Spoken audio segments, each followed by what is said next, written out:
Spent the last 2 decades using her skills to provide comfort to those facing the hardest of challenges.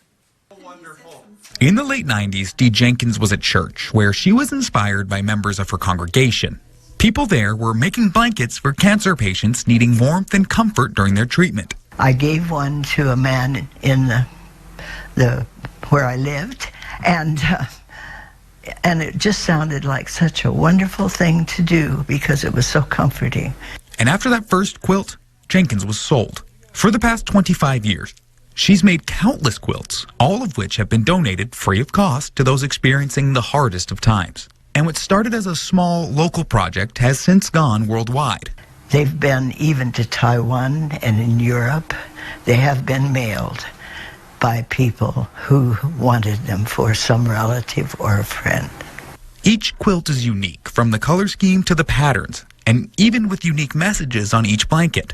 All comfort scriptures, things to make them see that they can find comfort. Sherry Savage regularly works with Jenkins making the quilts. She tells the story of her sister-in-law, whose husband received a quilt during his fight with cancer. So after he passed, one night she had a really, really hard night.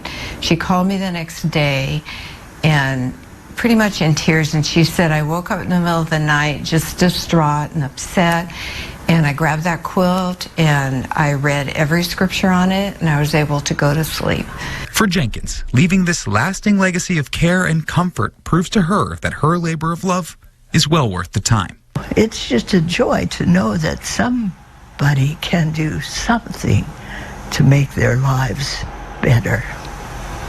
Well, as you know, at NBC 16, we believe it pays to be kind. So when I heard about Dee Jenkins and the project that she has, continuously sewing together all of these beautiful quilts for people who are suffering from cancer and needing a little bit of warmth and comfort in their hardest days, I thought it was an opportunity to sponsor her for NBC and Rice Furniture's NBC 16's Acts of Kindness and gift her with $150 to continue your work. Oh my goodness. Oh, that's wonderful. Now, if you know someone who deserves to be